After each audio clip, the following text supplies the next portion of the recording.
మాజీ సీఎం కేసీఆర్ ముందు చూపుకు నిదర్శనమే కాళేశ్వరం ప్రాజెక్టు అని మాజీ ఎమ్మెల్యే కోరకంటి చందర్ అన్నారు. ఇక కాళేశ్వరం మునిగిందని కాంగ్రెస్ నేతలు అసత్య ఆరోపణలు చేస్తున్నారని మండిపడ్డారు. ఇక కాంగ్రెస్ నేతల వ్యాఖ్యలన్నీ కూడా అవాస్తవాలని అన్నారు. తాజాగా కాళేశ్వరం ప్రాజెక్టులోని నీటి నిల్వతో కాంగ్రెస్ నేతలవి అసత్యాలని రుజువైందని తెలిపారు. ఇక కాళేశ్వరం తెలంగాణకు వరం లాంటిదని కొనియాడారు. అలాంటి ప్రాజెక్టు పైన కాంగ్రెస్ నాయకులు కుట్రలు చేస్తున్నారని మాజీ ఎమ్మెల్యే కోరకంటి చందర్ ఆగ్రహం వ్యక్తం చేశారు.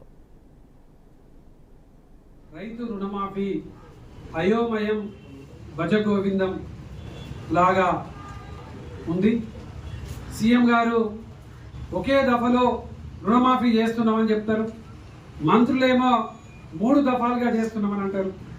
కేసీఆర్ గారు ఆనాడు 4 విడతలుగా చెప్పింది చెప్పినట్టు చేసినటువంటి గొప్ప రైతు బాంధవుడు కేసీఆర్ గారు.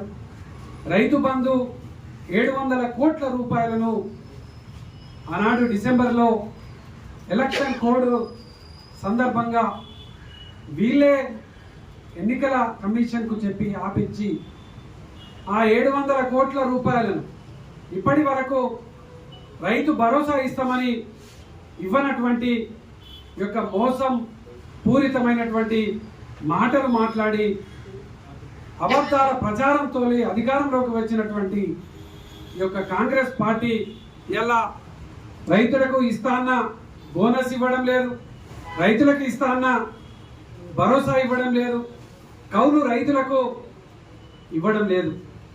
రైతులు ఎలా ఆగ్రహంతో ఉంటే రుణమాఫీ చేస్తున్నామని అనేక రకాలైనటువంటి ఆంక్షలతోని ఈ రుణమాఫీ చేసినటువంటి ఈ సందర్భంలో సంబరాలు జరుపుకుంటుంటే రైతు